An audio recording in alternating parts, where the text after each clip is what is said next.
Hey there, my friend. It's time for our weekly wisdom card draw. This is your time to pause in the rush of the day, connect with yourself, reflect, and commit or recommit to shining your light in the world. I'm going to draw a card from our deck, which is in PowerPoint right now, but which will be an actual card deck later this year. And before we do that, I want to just invite you, as always, to let yourself just arrive in this moment. Whatever that means to you, however that looks or feels, maybe it's just looking around at your environment, maybe noticing it as if you're noticing it for the first time. It could be taking a deep breath in, letting it out, or just maybe placing a hand on your heart, maybe placing a hand on your stomach, placing it anywhere, just noticing the breath that's already here to be noticed. Not having to take a deep breath, just noticing, just being in contact with your body in the present moment, because your body is only ever in the present moment. And when you connect with it and connect with your breath, connect with your immediate surroundings, you actually bring yourself into this present moment, which is surprisingly hard. I was going to say hard to do, but surprisingly probably the least amount of time you spend in the present moment, because you're always in the past or always in the future, and sometimes it's really hard to remember to pause and come into the present moment. So as you do that, whatever being and breathing means or looks like to you, I'm going to bring the cards up to my heart and ask to be guided to the message that most wants to be heard today. The message that will make the biggest difference to you in this moment. What will most inspire you to be your truest self.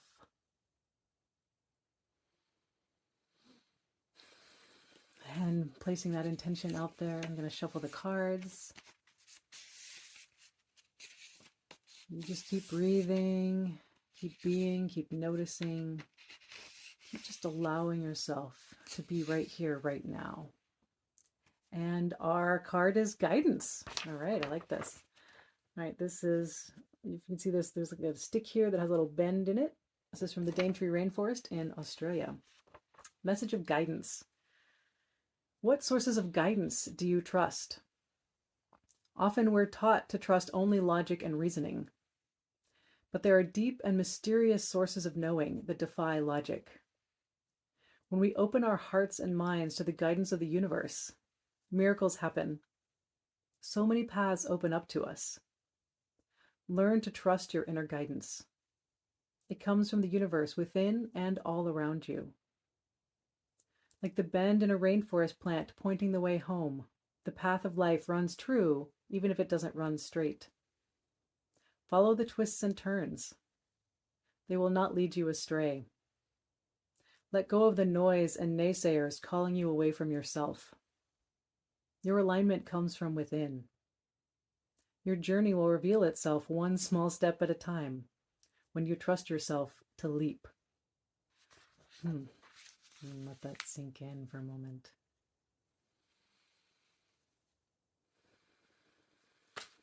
Wow. Okay, so many nuggets to go with here. Once again, I'm loving the one small step and the leap.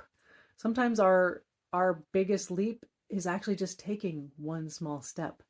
And that little step it just quantum leaps us into a new place, into a new state of being. And allowing ourselves to just take one step can sometimes be a really big leap when we think we have to solve everything and have everything all planned out before we even get started.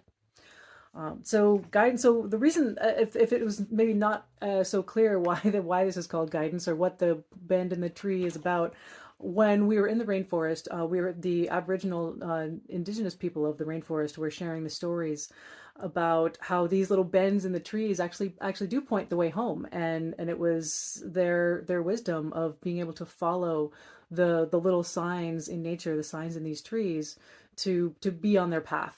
And I think that is just so appropriate for all of our lives, for your life right now. You know, what is the natural guidance not what social media is telling you to do, what I'm telling you to do, what your family may be telling you to do, what your boss or your employers or whoever is out there telling you what to do.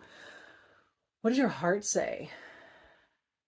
What is your heart in conjunction with your head and your intuition, heart, mind, gut? How are they all working together?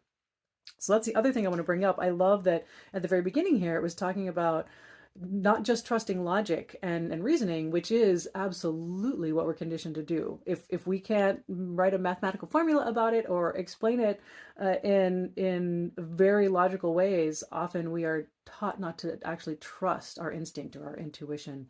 And if we can't explain it to in a reasonable, rational way, people think it's just not true or not possible. So last week, I was actually honored to talk to the Parents Association of my high school, and there was a brilliant high school student there who asked the question, how do you navigate life kind of balancing logic and emotion? And she asked it actually in a much more eloquent way than that. But I was so impressed. I was like, wow, you know what? The future is safe because of people like you. And it was really inspiring to hear that question from such a young person and to know that there is this new understanding and a really intuitive understanding that intuition is so important, and it's not just about logic, but our emotions give us valuable information. They help us kind of gauge what else is going on around us. Our emotions, our physical sensations, our actual gut reactions are providing us with clues to, for example, whether something is aligned for us, whether it's not aligned for us. And we're so used to either not trusting our intuition, our instinct, our gut, if we can't explain logically what it's telling us, we sort of discount it. All right. And so we think that logic is the only way to go. So what if you allowed yourself to not just use logic, but to allow the input that is actually true input from your emotions, from your instinct, from your gut, from the signs and the guidance of the little bends in the trees that are pointing you on your path. And it doesn't have to be in a straight line. It's not going to be in a straight line. It can go all over the place and take lots of twists and turns. I mean, my own life story has been certainly an example of taking lots of twists and turns. And yet it's like that Rascal Flatts song, the broken road that led me straight to you. And this is not even a broken road. It's not a straight road. It's again those twists and turns that are leading you straight to your dream. So if it feels like that's not really true for you, if it feels like that's not happening or it's happening too slowly, just pause, breathe, let yourself trust and be, and relax, if at all possible, knowing that it will become clear at some point. It may not be as soon as you wish, but it will become clear at some point why this was the perfect step to get you to the next stage, to the next leap, to the next phase of your dream. And just so you know, I am saying that as much to myself as I am to you. So let's all jump on board with that this week.